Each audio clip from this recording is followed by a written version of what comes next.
Good afternoon sa inyong lahat guys. Time check natin ngayon ay alas 3 ng hapon.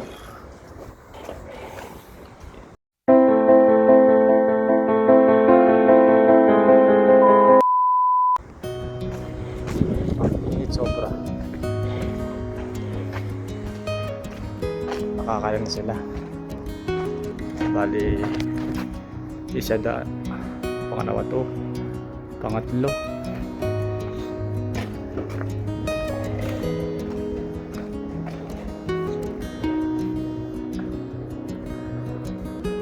Pangapat dito.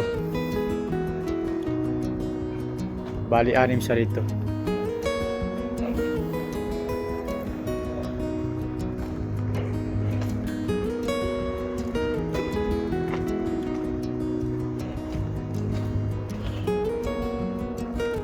Nakakatalo pa lang siya.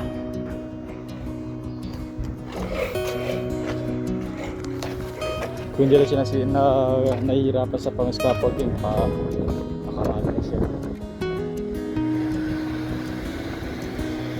Ay, pangapat ko.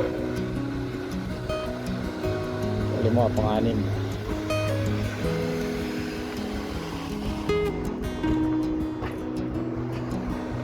Baka ito hindi na matapos hanggang ngayon na araw.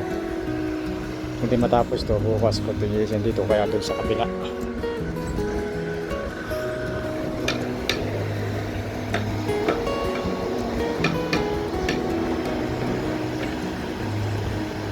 Init ng po. Akala ko ano to, sa 6 na piraso. Bali 5 arko lang pala rito.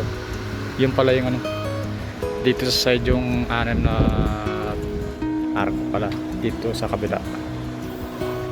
Kasi 18 meter lang yung haba nito. Dito naman halos 19 mahigit 19 meter ka ano haba.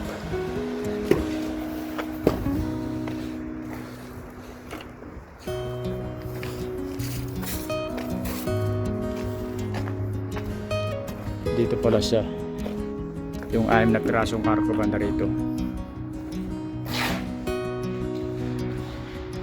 Kaya pala nung tinignan ko doon sa parang alangan ng 6. Kaya chinek ko pala yung kung metro ko 18 meter lang pala banda rito. Kaya naging 5 siya.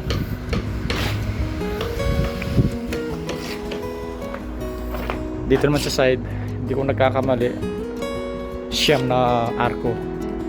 Pero hindi pa kasama yun na hindi pa tapos doon sa kabilang kwarto, doon sa side na gagawing kwarto.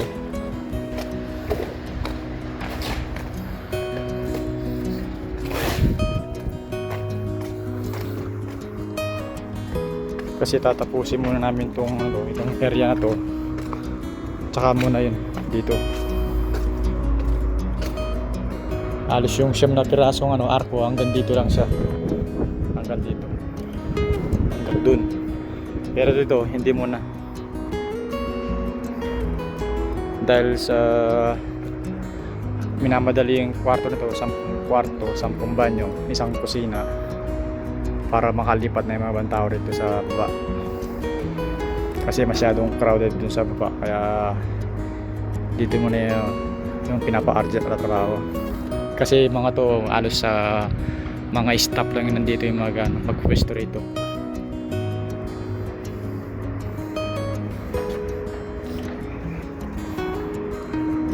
Kung sakasakali yung mga, kasi yung mga staff na employees, may kwarto rin banda rito. Banda dito, saka doon. Yung mga nakatira dito, ililipat dito sa loob. Sa gitna naman dito. Dito sila magpwesto.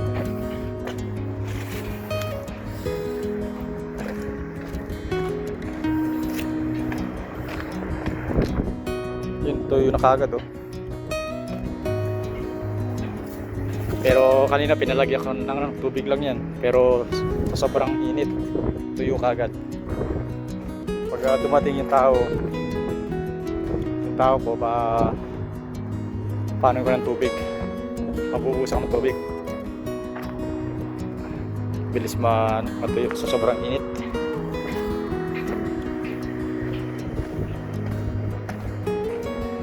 Kailangan ko nito ipalinis to. Yung mga basura kailangan ayusin dito para hindi masyadong sabog-sabog.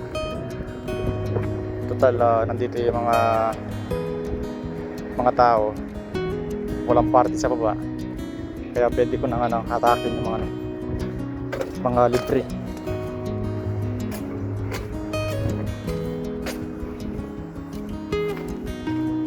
Yung mga to kailangan malinisan to.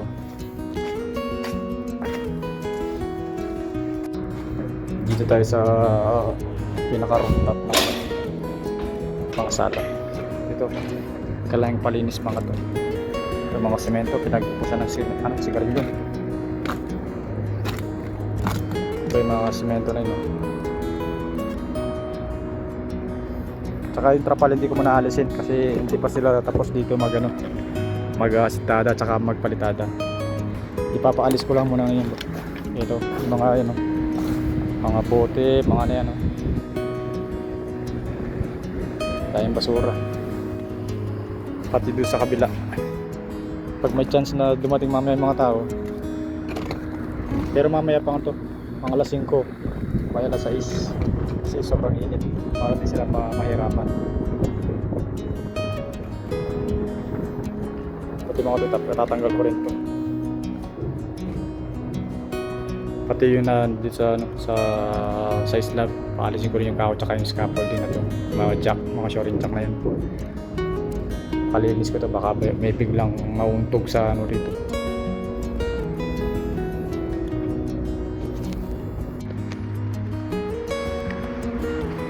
Check na lang natin yung ginawa nila ngayon.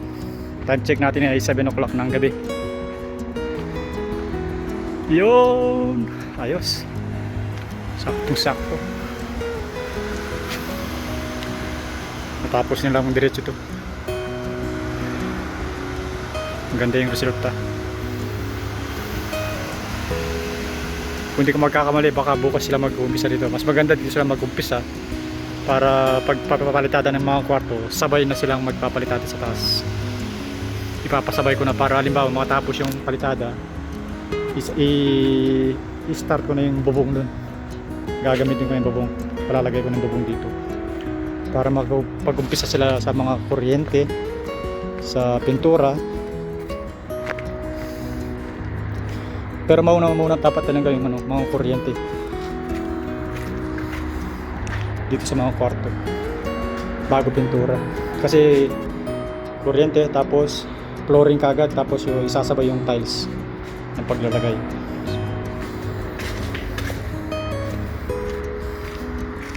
Bale kwarto tapos ng palitada sa 2, 3,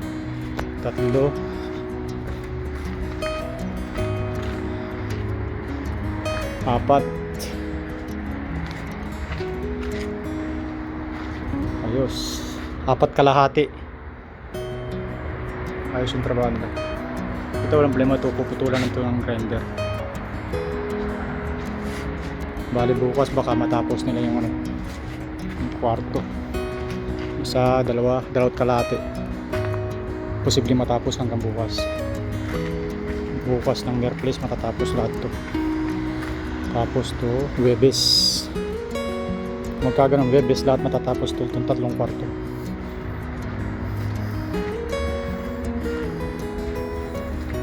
Kasi yung iniiwasan ko lang guys dito, yung pag nilatag ko yung bubong, madudumihan to. Doble na naman yung trabaho, back job na naman ako. So far so good naman yung trabaho nila, mga Pakistani. Ito yung mga nagpalitada rito, nagkasintada pala. So ayun guys, yun muna yung update natin ngayong Martes.